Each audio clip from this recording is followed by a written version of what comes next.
Often with leg cramps, they can happen in 3 of the big muscles in the legs. They can happen in the calves, they can happen in the quads, and they can happen in the hamstrings in the back. So we're really just gonna stretch those out. And these can also be used to relieve cramp. So if you're having an active cramp, you can do the stretches as well. And I'm gonna talk about some other treatments too.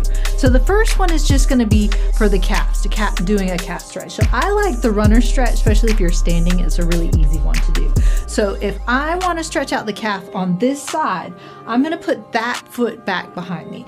The other one's just gonna be in the front. You can be against a wall, you can be against a countertop or a chair, just something sturdy to kind of hold on to, because you wanna have your balance so you can focus on the stretch. The leg in the back, you want your heel to be all the way down and you want your toes pointed forward. Sometimes a lot of people will turn their foot out that way, then you're not gonna stretch the calf muscle. So make sure your foot's pointed forward and that your heel is down.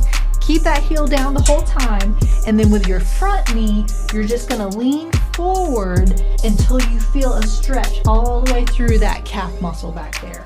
And then you're gonna hold that stretch for 30 seconds. So after you do that 30 seconds, give it a little break, shake it out, and then you're gonna do that a total of 3 times. So again, heel down, toes pointed forward, bending the front knee to get that nice stretch in there, and then holding that for 30 seconds.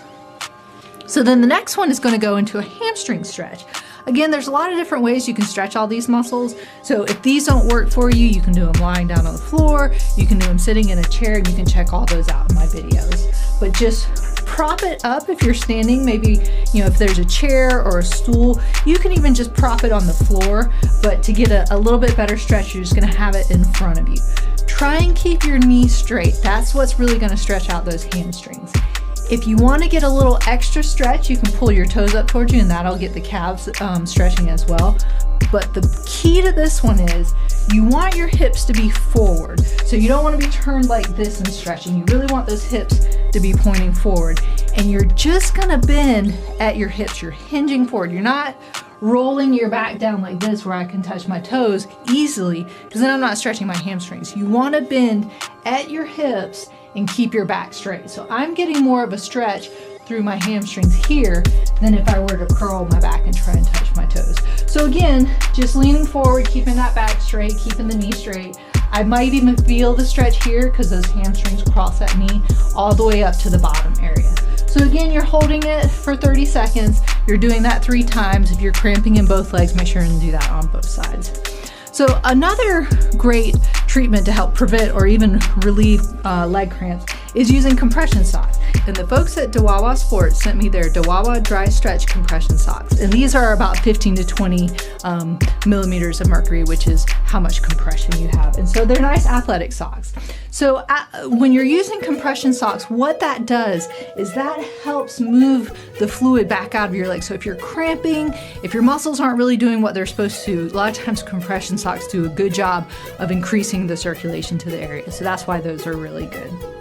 The next one is just going to be a quad stretch for that quad muscle. So sometimes people have, those Charlie horses in their quad muscles. And again, there's lots of different ways you can stretch it. If you're standing, especially if you're, coming from a run or getting ready to go on a run and you want to try and prevent those cramps, you can just hold on to something again. Make sure you're holding on for balance so you're not having to focus on your balance while you're stretching. And then you're just going to grab the back of your foot, and you can come up this way and grab it first, but you really want the top of your leg to be straight down. So if I'm looking down, my knee is pointed towards the floor. If it's forward like this, I'm not really getting that quad stretch. I want to make sure that if you're looking at me sideways, both thighs are about even with each other.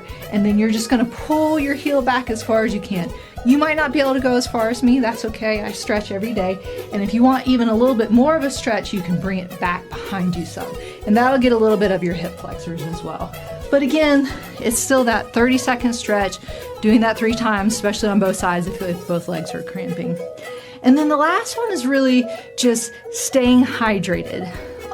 Being dehydrated is probably one of the most common reasons of having cramps in your legs. But if you're staying hydrated and you're doing your stretches and exercises and you're still getting your cramps, especially at night when people get cramps at night, if none of this is helping, make sure you go check with your doctor, because a lot of times leg cramps are an indication of things like low potassium, even low iron. It might be a sign that you're anemic. It can be a sign that diabetes are coming on, or even something like peripheral neuropathy. So if it's not a simple fix, if these aren't working, it might actually be something that's, a symptom of something a little more serious. So make sure and go check with your doctor. And if you're interested in purchasing the socks, make sure and click on the link